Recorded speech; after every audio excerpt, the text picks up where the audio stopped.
Locker Room. This is Southland's podcast for men, where we demons conversations talk about the right things in the right ways. My name is Scott Hatfield. Thanks for checking out the podcast. We are actually in this podcast episode in part 2. So if you didn't get to listen to part 1 of Ethos of Godly Men, and we're looking at values with Ian Schweitzer and Daniel Mercer, press pause and go back and check out part 1 before you pick up part 2. Today we'll start in this episode with just sharing a couple fun questions with those guys. We'll laugh a little bit, and then we'll get into the final 4 values of godly men. Enjoy. Hey, worst injury. What happened? You got any good stories for this, Daniel? I have been very blessed to not have ever broken a bone. Never broken a bone. Or sprained anything. Really? Check back with me next week, because I feel like I just jinxed myself. But I think the worst probably I remember when I was in elementary school with my siblings, just playing follow the leader with them and my dog in the yard. And I remember them going up and over like a tree stump. And I wasn't quite tall enough to kind of fully get my foot on there. So I remember slipping and just coming down and my tongue sticking out and my jaw popping up and almost kind of biting through my tongue. So, I remember I had to be on baby food diet for a couple weeks as I recovered. How old were you? I was probably 4 or 5. Okay. But I do remember I was on baby food and my siblings were eating pizza and I wanted to eat pizza, and somehow they wanted to eat the baby food. Really? It was weird, but I do remember that of the few things I remember. Your tongue from. is bad. Yeah, that hurts, or your jaw. Yep, that's me. Yeah, must be a blessed table here. Really? I've never broken a bone either. Really? I've played a lot of sports. And You had stitches, either of you? Never had stitches. Never stitches. Gee whiz, man. I'll give a recent. Not a snitch over here. Good families that protected you guys. I'll give a recent injury. Yeah? Injury's even as strong. I'm into a fad. It's a style called barefoot running. So it's these very minimalistic shoes you wear, and you kind of learn how to run as if you were barefoot. Put some duct tape on the bottom? You could. So Sam, who is with our high school team at Georgetown, he and I run together, and he said, we should actually run barefoot. Yeah. And I said, no. Yeah. And then he convinced me next time it was not below freezing, we do that. So yesterday, it was technically 32, so not below freezing. Yeah. And we did it. Did you really? Ran a 5K barefoot in his neighborhood. So we're on sidewalks, grass, the road. And how about that? It was an experience. Well, you never know what you're going to get in this podcast. It was an experience that I might do again when it's not freezing and my feet feel like wooden blocks. But I got pretty bad blisters right now, as one might imagine, on my feet. 2 giant ones. Your feet aren't. My feet are so soft underneath. Like we've coddled them, man. You know, I guess we got to be out there. Get back to our roots. I guess so. Yeah. And but I will say, probably one of the most unique and least favorite pains was my feet thawing out in the shower. Yeah. Like it was. They're hot. It was the worst. Yeah. Like just the idea of I guess it's the blood flowing back, but I do not want to feel that again anytime soon. How about that? Cold, these cold plunges, Nickel. Come on, man. That's right. Run barefooted like a man.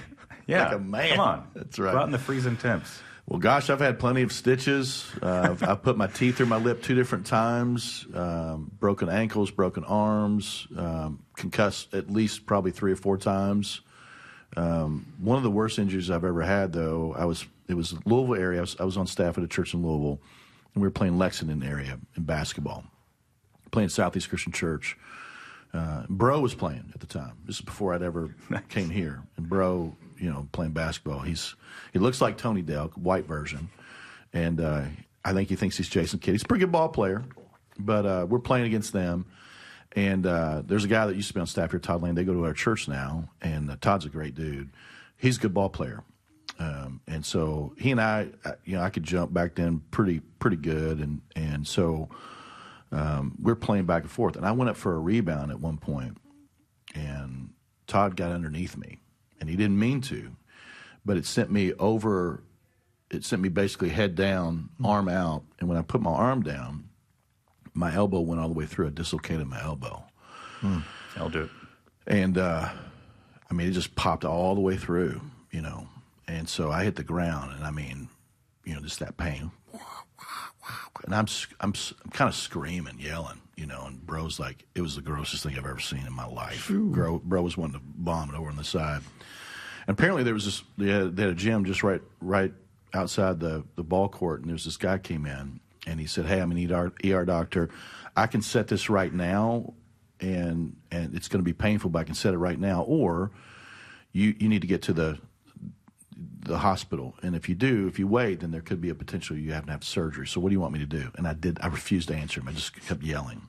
And so then he grabs my elbow, and he's pushing my elbow, and all of a sudden it pops into place, and for a second it feels unbelievable, and then just this searing pain over and over and over again. I mean, and then they're trying to X-ray it, and you're trying to straighten your arm out. It was bad. It was no bueno. So church league.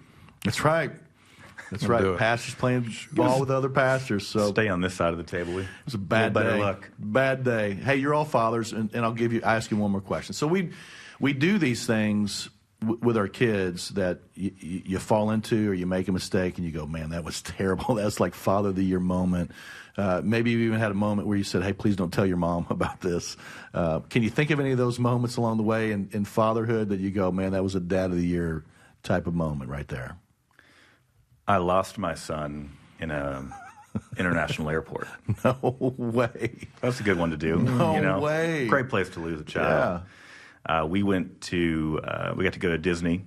Okay. When the kids were, my youngest was 4 months old. Okay. It's not the best time to go to Disney when you have an infant. Pro tip. It's going to be great. My son was 2, and we have the 8-year-old at the time. So at that point, you're outnumbered, and especially in a crazy, you're in line, you're trying to just not be a passive line stander. That's right. Try to get in there. You got strollers, you got all this stuff. And so we're getting through security, and I remember, it's been an hour. We finally get through security. I get the stroller back, and I'm like, I can breathe. Yeah. And then Hannah looks at me and says, "Where's Christian?" And I'm like, that is a great question. And so there's a minute of panic, and we're just looking around, she's got the little one, we got the girls, and then someone yells, "Has anyone lost a small child?" Oh. You're like, yes. That'd be me. That'd be me right here. So he was just standing behind the metal detector in his giant Disney sweatshirt he had just bought, eating some Cheerios. This little 2-year-old sweet boy, just all right. Didn't even know he was lost. No. He was looking at me. What was going on in his heart was way different than what was going on in yours. Man. So that's a pretty Father of the Year moment, losing. Oh, man.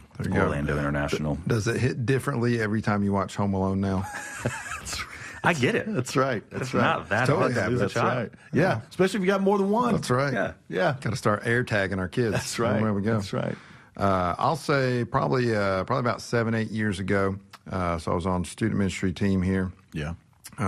We were in a season. We had moved up from Georgia. We didn't really know a lot of people still, and so season of trying to find some good babysitters for our kids. For date nights, or a lot of times it was school was out, but I still had school, or Ashley had to work.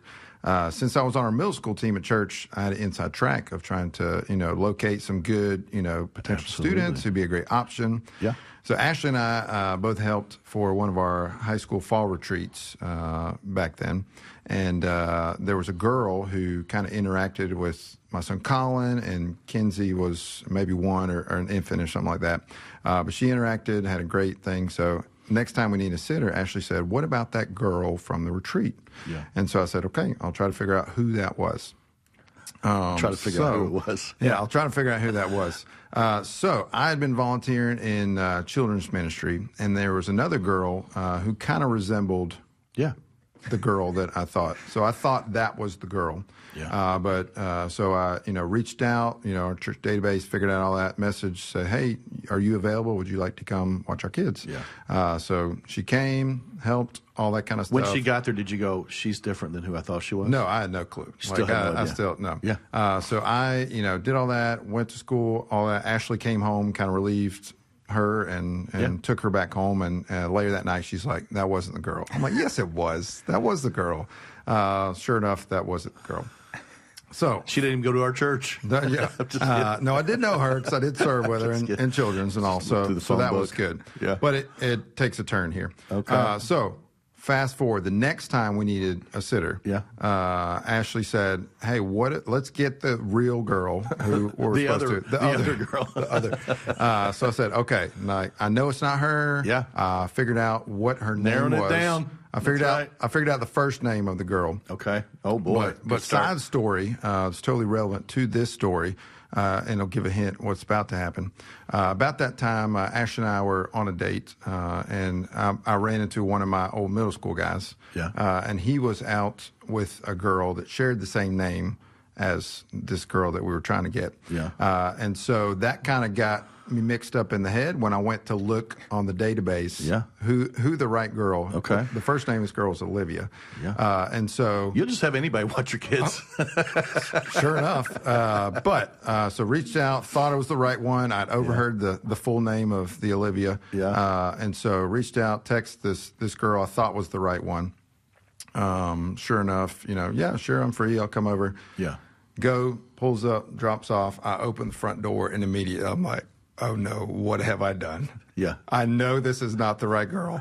I know who she is, but I don't know her. She's not serving children's ministry. She may not be background checked, all this kind of stuff. Yeah. So to then leave our kids, have to call my wife and say, you won't believe this, but this is still not sure the real. Enough, still not the real Olivia. Yeah. So sure enough, everything's fine. Spoiler alert, like kids were great and everything. That was the most nervous I've ever been, like at work or going, the whole day. Are they okay? There's a few Olivias in our database. Yes. Daniel in his database. Yeah. Yes. That's right. So fast forward, we did eventually get the real Olivia. Okay. So she came and third time. Yeah, third time. So we got to tell her that story, and we still call her the real Olivia. That's hilarious in our house, and so real Olivia. There you go.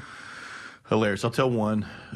Avery was younger. She's 21 now. We were in Seattle, and by our neighborhood, there's this little area where it's kind of a trail that you can walk through. It's pretty. I mean, a lot of evergreen trees living in Seattle, and so we would walk through this path. There's a creek back there, I think, and just a fun. We just go hiking, And so she's little. She's probably 6 or 7, and as we walk through this trail all the time, and so all of a sudden there's this big tree down. There's probably a storm, and so pretty big limb across the path. I said, "Hey, Avery, go on up." And so I thought, man, I can move it, but it's pretty long. I thought I'll just break it. So I thought I'll take this big, huge, thing, and I'll swing it and hit a tree and break it. And so I'm like, scoot on up a little bit, babe. I'm just going to break this limb. That way we can get it out of the way. And so I swing it like I'm swinging a bat. And when I hit this tree, it comes off and it's helicoptering. Mm-hmm. It's a pretty big piece. And it hits her and it knocks her down. Oh, man. I'm like, oh, my gosh. I mean, slow motion. It's like happening. You're like, no, And so I get over to her and she's kind of crying a little bit. I'm like, hey, it's okay. It's okay. I'm so sorry, babe. I just was trying to break that tree so that way no one would have to worry about it. People could ride their bikes through here. So nobody got hurt. I'm so sorry. Please don't tell your mom. And as soon as we get home, it's the only time I've ever said, please don't tell your mom. It's the only time I've ever done that. As soon as we walk through the door, she goes, Mom! She totally just calls me out. I feel terrible. She remembers this to this day. But anyway, just terrible. Kids don't forget. Father of the year, these moments. We all get them. It's great. It's funny. I had trouble thinking of a bad dad moment for some reason. Did you? And such a great dad. It took Hannah about half a second to recall. Oh, is that right? Losing our child. Yeah, that's right. Gosh, I don't know that I've had any of those moments. I'm so awesome. Just perfect. I love in all these. Everybody listening to this probably knows exactly what's going to happen as we are a third of the way through the story. So that's right. This third one's honesty. And John brought these core values to our staff 4 years ago, and I really appreciated this one because I think if we're not honest, it hurts us, and it hurts all the people around us. And we live in a world where, people struggle to be honest. They struggle to own things, and we want to be guided by truth, and we want to tell the truth. And it means we also represent Jesus, who is the truth. It's a refusal to lie, embellish, and deceive others. It means that we own it when we don't follow through. It means if we dropped part of our responsibilities, even if it was on our plate and we didn't intentionally drop it, then we make acknowledgments to that and say, hey, man, it was my fault. I missed this. But it implies that we're trustworthy. If you're a man, you want your wife and your kids to trust you. But if you continue to live in secret or in dark ways or or you're hiding things, then that only creates doubt, and that fractures the relationship. Trust is kind of the backbone of all of this. And so we want to be people where our words matter. We weigh our words, and we say what we mean, and we mean what we say. And as godly men, we want to be promise keepers. And so we live in a world that doesn't always do that. And so there's some verses here. Why don't you start, Daniel? Why don't you read these verses, and we'll just talk quickly about this important area. All right. Proverbs 10:9 says, "Whoever walks in integrity walks securely, but whoever takes crooked paths will be found out." That's big. Proverbs 11:3, "The integrity of the upright guides them, but the unfaithful are destroyed by their duplicity." And then Paul says in Ephesians 4:25, "Therefore each of you must put off falsehood and speak truthfully to your neighbor, for we are all members of one body." The Bible's really clear. Hey, man, don't live two lives. Don't live one life with your wife, one life, at work, and one life with your buddies, one different life at church. He's saying, it says here that the unfaithful are destroyed by their duplicity. And the enemy wants us to bounce around and be chameleons and look like the people that we're surrounded with. And God's going, hey, I want you to live one life. I want you to pursue integrity. And it says the man who walks with integrity walks securely. That's important. Anything that sticks out about these couple of verses? I think of integrity I think back to playing basketball and having to do sprints or whatever. Yeah. And it's easy to do those when the coach is watching. Yeah. But then when he turns his back, that's what integrity is. What do you do when no one's actually... And so just thinking of, is there anything you are hiding that you do differently when a wife or a close friend? Yeah. And so just running through that list of, is there anything I'd be worried they would find out? Yeah. And if anything in those comes up of oh yeah, if she saw this on my phone, or if she knew I was doing this at work, or my friends would, see me doing this at home with my wife, and those are probably things we need to start being honest with. And it's more than just if someone asks you, you're honest. It's being forthright with that information and being the one to come and present those things, to be completely honest and vulnerable in front of someone. Yeah. Yeah, I think, they say integrity's doing the right thing even when no one is watching. I think take a step further. I think who you are when no one is watching is the most accurate picture of who you are. It's who you are. When you're alone with your thoughts, or alone with your girlfriend, when your defenses are down, when you're hungry, angry, lonely, or tired. Yeah.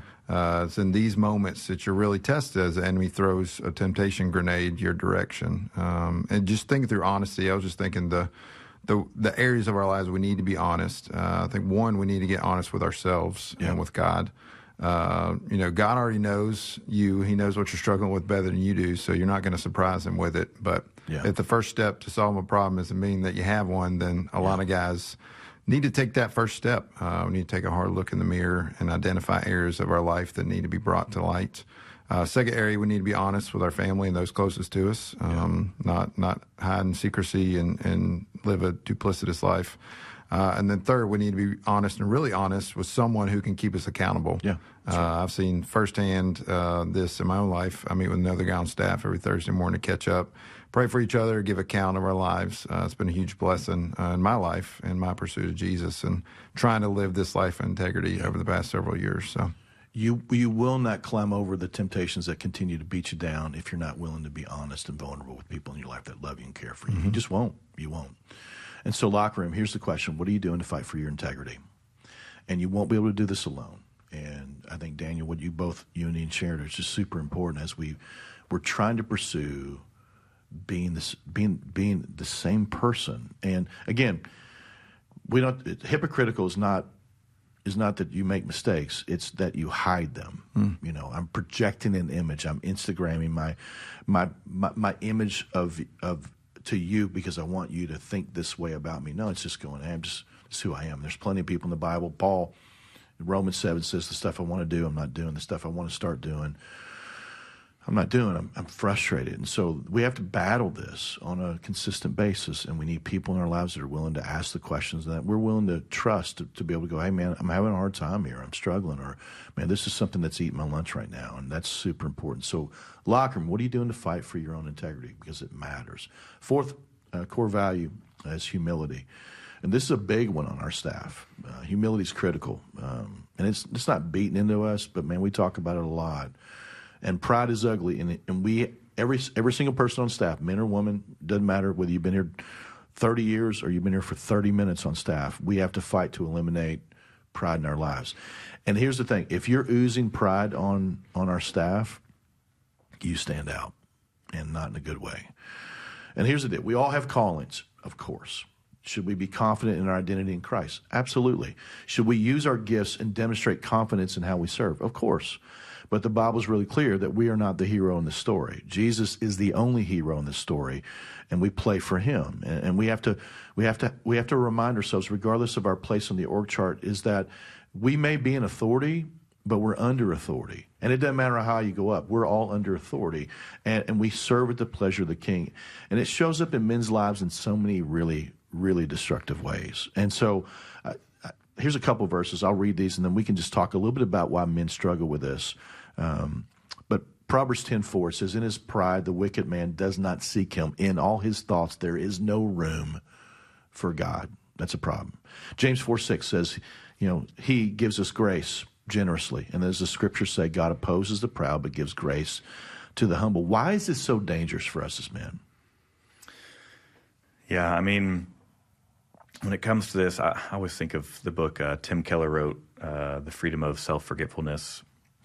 It's 45 pages. It's very short. It's a great one to read every year. But he talks about the idea of like the opposite of self-centeredness is not self-deprecation. Yeah. Because that's either way is having a bad view of yourself. Yeah. Like one you think too highly. Put yourself up, put yourself it's down. To forget yourself, to really be humble and just let God's identity speak who you are. And so pride just puts it all on us and makes it feel like, we are God. It puts us in the place of clearly this place needs me. Yeah. We went away from titles here at our church. Yeah. Most of our staff don't know that, but we don't have pastor titles. We just have area. Yeah, because it's not on us. It's that's just a good reminder. I love that about this place. If any of us were to leave, guess what? God's still here, and He's going to do good work in our place. Next man, next woman up. That's right. We just get to be the tool that God uses, and so that's why humility is such a value to pursue, is because it's not about us. Yeah. Yeah, I think when pride creeps in, we miss out on so many other great things that are way more important than us looking at ourselves.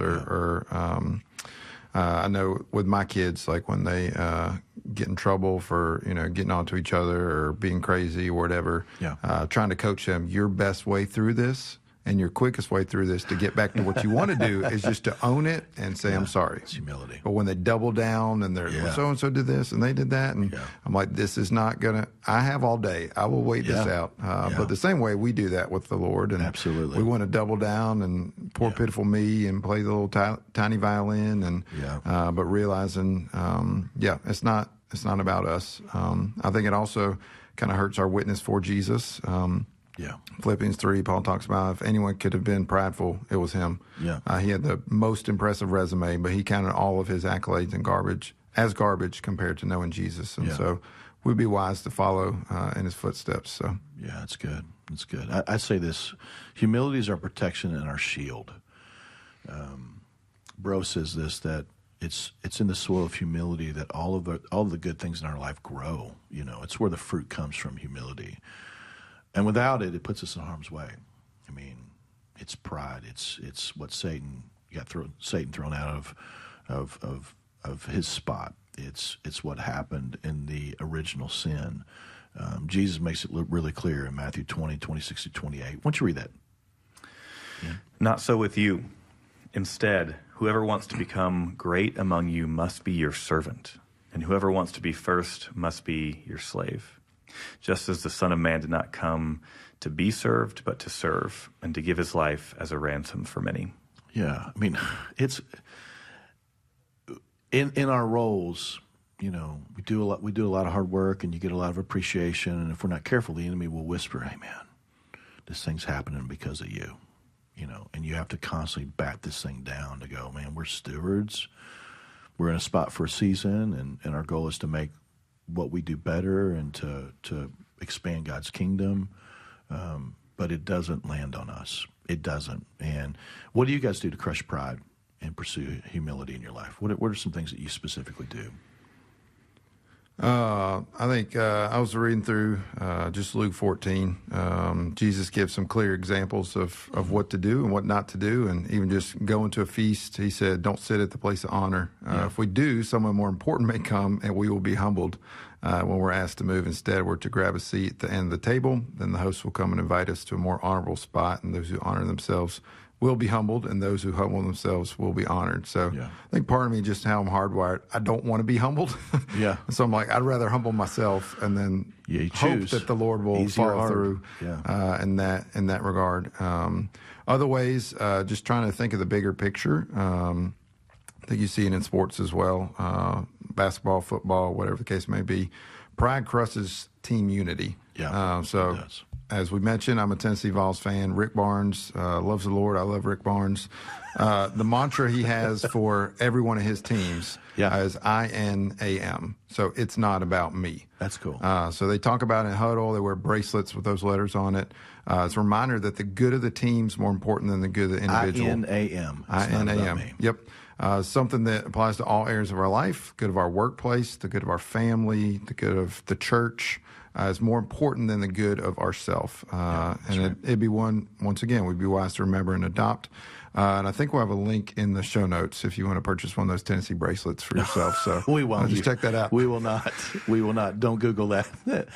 You know what? Listen, that's good. That was a good illustration. It's interesting that you just had to bring it. Man, just stepping on. You never know. Stop telling us about how good a person Rick Barnes is. That's right. My goal is to dislike Rick, them. if you're listening to this, just hit me up. That's right. That's right. With this job, there's a lot of opportunities to get in front of a crowd. And that is the perfect spot for the enemy to say, hey, look at you, man. Everyone's listening to you. And quickly to think, man, whatever I do and the results that happen are because of me. And so, I do like announcements occasionally for like our Georgetown campus. And, I felt that get into my head a bit of, I might be a pretty big deal over here. And so there was a time when I just had to keep, like every time I would get on my knees before going on stage and say, God, if I need to mess up so I grow in humility, you mess me up. And let this just be, help me communicate these things to what need to be done. And I mean, it's funny how like just pride creeps in every thing. This year it's been like vanity.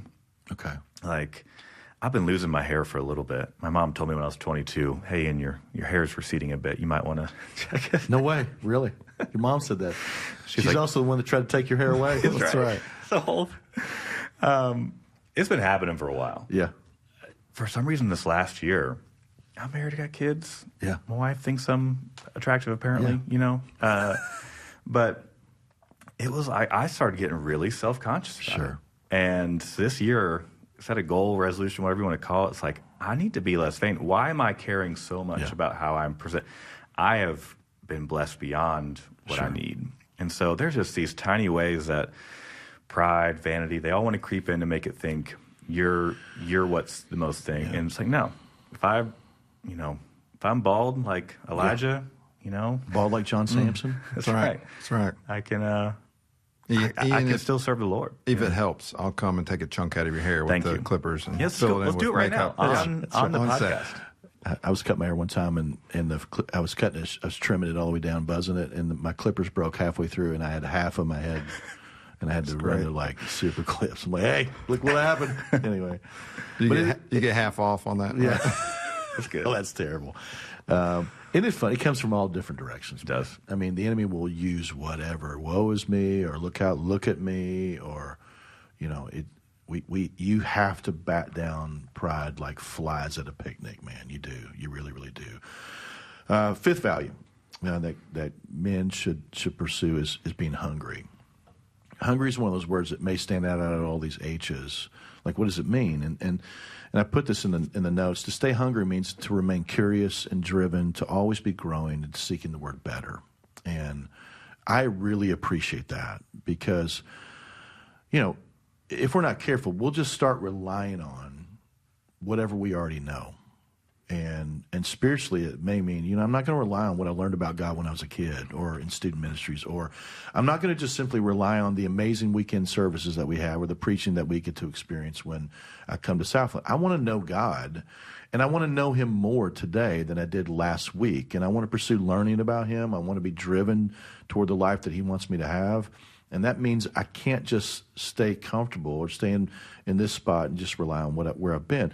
It means I seek deeply to connect with the promptings of the Holy Spirit in my life. It means I'm available to him, that when he speaks, that if he leads me somewhere, I want to follow him. Whoever he puts in front of me, I want to serve. I will seek the Lord on a daily basis and navigate the different seasons in my life. Some are awesome, and some are going to be really hard, but regardless, with a lot of dependence and intention. Hungry in our marriages. Man, it's amazing. You watch new couples get married, and you watch their intentionality, and then after a period of time, you just go, "What happened?" I mean, we're just hanging out, and there's no pursuit, there's no intention, there's no deeper learning, there's no greater intimacy. I think as men, we should continue to seek to understand how God made our wives, how we can encourage them and grow their faith, empower them to live out their calling. It means that we ceaselessly pursue investing in our kids' lives. There are seasons that are certainly more challenging than others, but the reality is I want to share what God's teaching me. I want to feel close to them. I want to be in the seat of influence in their lives, and I want to do what I can to provide, training and instruction. I want to model this for them. And it also means that I'm going to diligently pursue evaluating the pace, the pulse, and the direction of our homes. I'm not afraid to ask my wife, "Hey, how can I help? How can I be better? What do you need more from me? Hey, what do you need more from me, and what do you need less of me?" And those are big questions. Both important. And I promise you, if she loves you, she has answers. Yeah, that's right. And to get comfortable asking those questions every couple of weeks, just going, "Hey, how can I help?"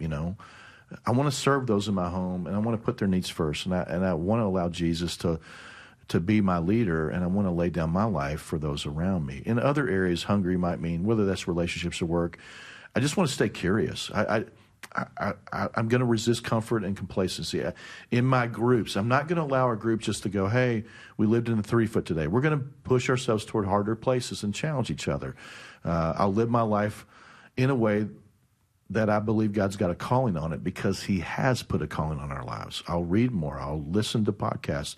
It's funny. I've got some guys in my life that didn't read a thing 3 years ago. And it's amazing how many books they've consumed and books of the Bible. It's awesome watching men be hungry. And for me as a leader, I love helping men begin to see what maybe God sees, and for them to go, "Man, this is going to require a lot of me, and there's some areas that I'm not great at, and so I want to get better at, and so I got to get deeply connected, and I want to put myself in places where I can continue to grow." Even at work, just being able to ask the question, "Hey, how can I be better? What do you see in me? Things I need to work on?" And that's whether you're the employee or the employer. There's plenty of guys that have hobbies and skills, and if you want to learn more about that stuff, a new routine, workout-wise, or even just an area in your life, Gary Black's talked about this anger workbook. I know a lot of guys that are doing that because anger is an issue, and guys are going, "Man, it's an area for me I struggle with," that type of thing. And so reminding ourselves that we have blind spots, because we all do, and how we can be better. Again, we're not trying to earn anything. It's not about that, but it's about, how do I live out of the capacity that God's given me? How do I move toward that version of me that God created me for? And so that's what we're after. And so a couple of verses here. Daniel, hit this first one, Luke 2:52, and then Ian hit Philippians. All right. It says, "And Jesus grew in wisdom and stature and in favor with God and man." Yeah, it's a good one. Philippians 3. "I want to know Christ. Yes, to know the power of his resurrection and participation in his sufferings, becoming like him in his death, and so somehow attaining to the resurrection from the dead. Not that I have already obtained all this, or have already arrived at my goal, but I press on to take hold of what Christ Jesus took a hold of me.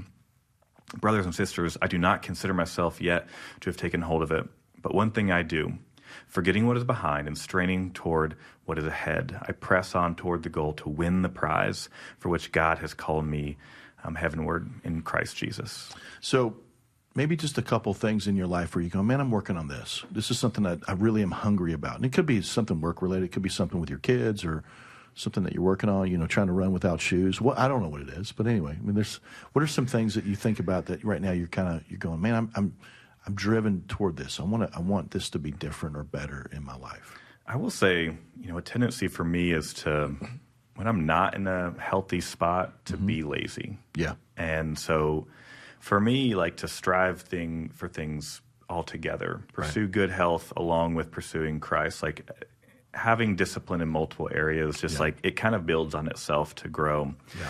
So that's one of the things I do really try to do if if I'm getting up to run, making sure I'm also using that time to get on my knees and praying. Yeah. And, I think of even like coming to I'm a month into a new job. So like being okay with, hey, let's also like maybe try some new things and fail. And, not just the idea of not just taking what it and managing it, but God wants us to, pursue new things and seek how to do things better. So take some risk. Yeah. That's awesome, buddy. Yeah. That's cool.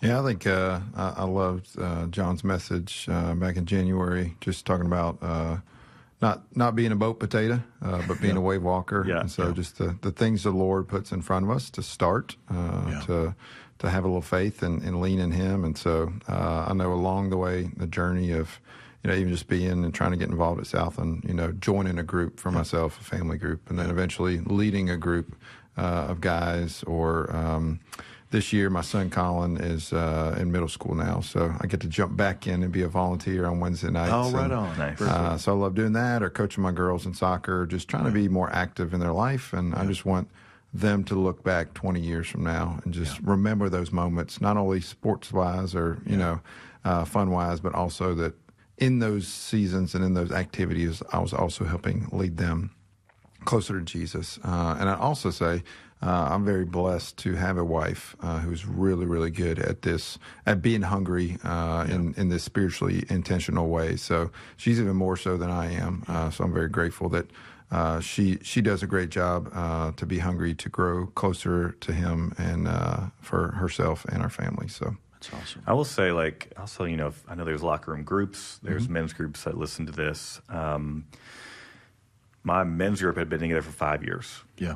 And this past season, we just said, we can make more room. Yeah. And so something we didn't want to do, we didn't want to leave the comfort of what we had, because we had built really good friendships, but saying, we know there's more men, especially in our Georgetown area, that are here that need something like this. So I ended up asking 4 guys who were in the group to go just, you take this group and lead it. And then they sent me and another guy out to go start a brand new group. Yeah. And we've gotten to now start that for a couple weeks now, and just to see the growth. Yeah. New guys are coming. Yeah. And because we didn't stay in the boat, and it's by no means comfortable to leave those, but to go say, I'm going to try to make more disciples. I'm going to try to let God use me in a new way. Yeah. It's powerful, man. Sometimes we get rutted in the way that we think or what we do, even how we serve, and it matters. Questions for us in locker rooms. We talk about this point, this value. What are you doing to stay hungry? What's an area in your life that God's wanting you to grow in? And whatever it is, I think the Lord will reveal that, or you can even ask that question of those around you. But whatever it is, pursue it. Last value, last thing. We've dug deep. Last one is healthy. And God's Word has a lot to say to us about striving for spiritual, emotional, relational, physical health. And I use this quote often. John Maxwell has a ton of books on leadership. And one of my favorite books is he talks about these 12 laws of leadership. And the first law that he says is the number one law of leadership is define reality. And you go, it's kind of straightforward. The number one law of leadership is define reality, because here's what happens. If you don't know where you are, it's really difficult to course correct. And when you're not sure what this is supposed to look like, because you can't figure out right now how are things, you can't look in the mirror, it's problematic. And so it's why we go to the doctor once a year. And most of us don't like it, but it's essential. We got to know what's going on with our bodies. How we doing? Is there any potential problems? Is there anything that potentially needs to be something that we need to address, or things I need to course correct and work on? The same is true with our own spiritual hearts. Sometimes it's harder for us to see ourselves accurately. And with God's help and with the help of others, as we've been talking about this, we can capture our blind spots. You got people in your life that love you enough. Maybe you're married to them, or maybe you live with them, or maybe they're guys that just care about you, that will go, hey, man, there's some areas. And for your willingness to be able to just green light to ask that question, hey, you see anything in me? Anything you're worried about right now? Unaddressed areas can really do a lot of harm to us personally and those that we care about. And so Jeremiah says this in Jeremiah 29:11, for I know the plans I have for you, declares the Lord. These are plans to prosper you and not to harm you, but to give you a hope in the future. And so we talked about a number of times. So it doesn't mean that we won't experience hard times or things outside of our control or difficult circumstances that can really seek to sidetrack our growth or our emotional well-being or rob us of joy and peace. And so as you think about the word health, what comes to mind for you as you think about this concept of just healthy things grow and God desires for us to be healthy in every way? What comes to mind for you? What's critical?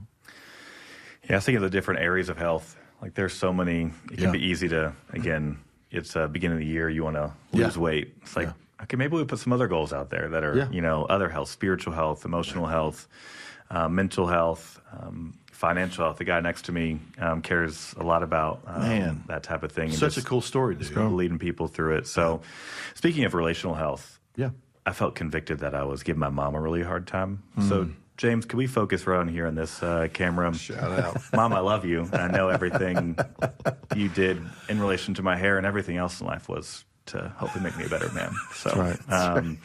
But kudos, Mom. Shout out. I love Mom. Laura. That's right. Hopefully she watches. That's right.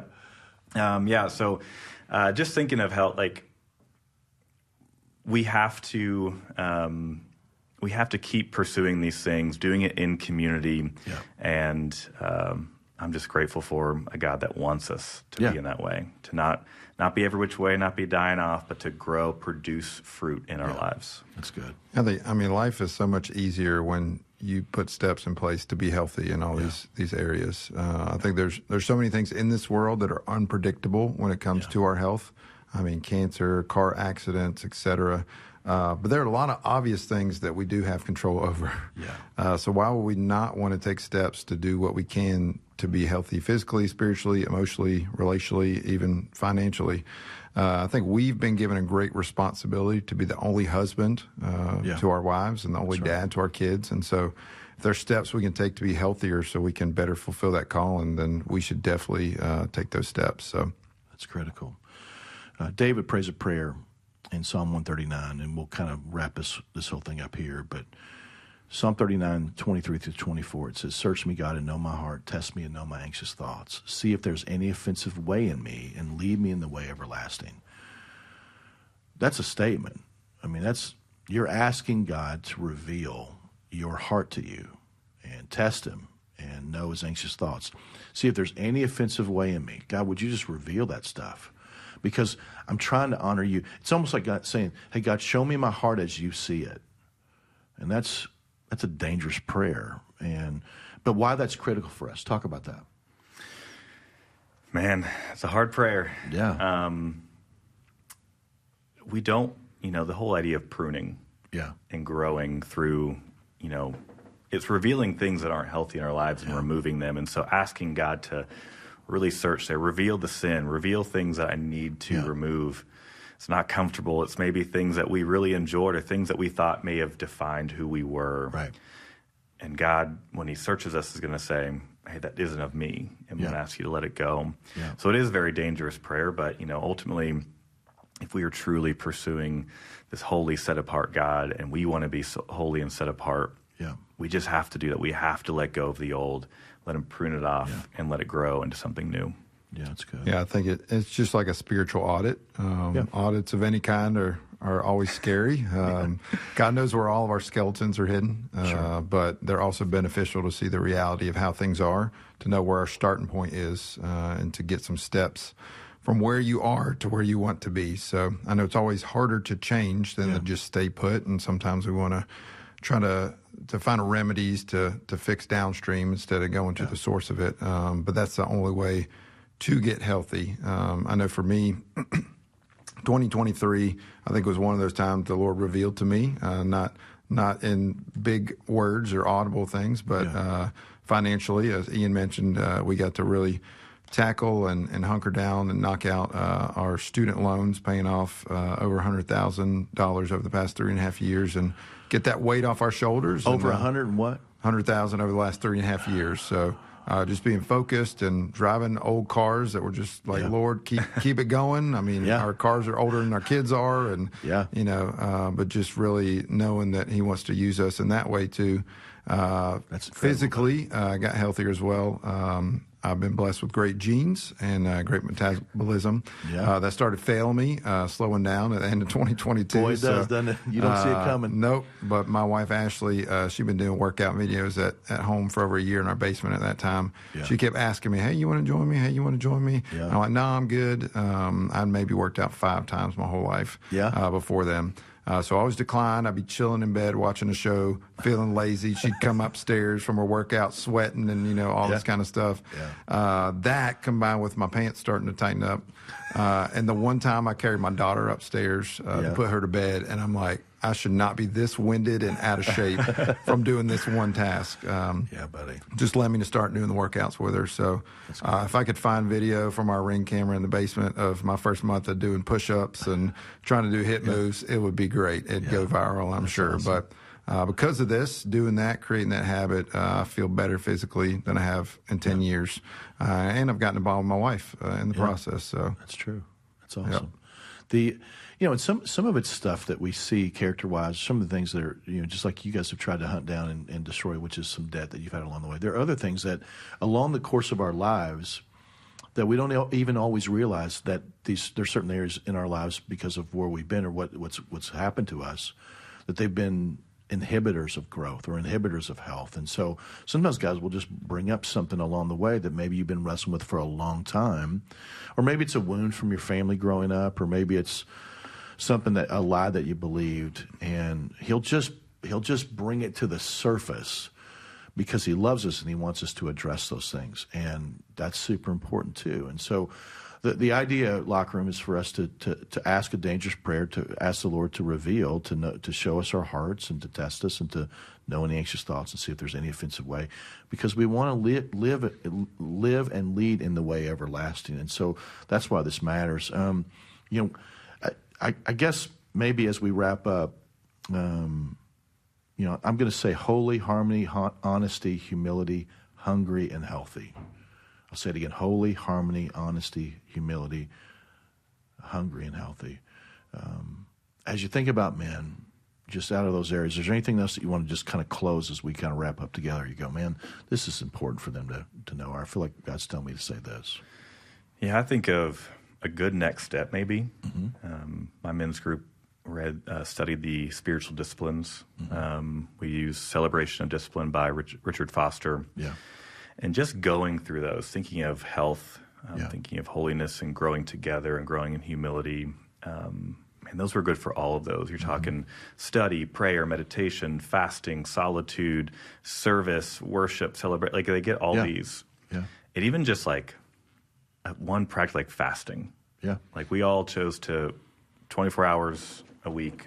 The men in my group chose to fast. And if you want to reveal what else needs to be revealed, be hungry for it. Like reveals how much you really are a slave to your belly at times. And but then also just like, you know, saying I'm going to not eat for 24 hours. And I'm going to use that time that I would have been to be in prayer, to think of men we can be praying for, to let God transform me and change me. And for all of these, really any of those disciplines, just ways to get in front of God so that He can transform you. Again, it's not about doing those things. It's about letting God transform you through all of that. That's good. There you go. I'd say just in all these areas, just a reminder that there's no such thing as just maintaining or coasting in any of these areas. You can't just set cruise control and kick back and relax. It's not called a standing or sitting with Jesus. It's a walk with Jesus. We're called to keep moving, keep pace with Him every single day. So if you cease to be hungry in these areas, you start to lag behind the pace that God wants for you. and you'll miss out on what he has in store for you, which is some awesome things down the road. And just too, if you have issues, if you need help taking a step, that's what our team's here for. Our staff's here. That's right. We'd love, whether it's care, whether it's joining a group, whether it's serving somewhere, whatever you're not doing, the Lord, I guarantee, is prompting you to do and start doing something to get out of the boat. So we're here to help serve and to help connect you to that place that you can start getting healthier in those areas. Yeah, right on. It's been a great series, Ethos of Godly Men. Thanks for coming on today. Awesome to get to just jump through this with you and talk through these values. Thanks for the ways that you invest in people, not just men, but grateful for the way that you invest in men. So, hey, as we close up this podcast, I encourage you, I'd love to hear from you. And as Daniel just said, if you're wrestling with Christianity, would like to become a Christ follower and need help figuring out what your next step is, shoot us an email. You can shoot these guys an email as well.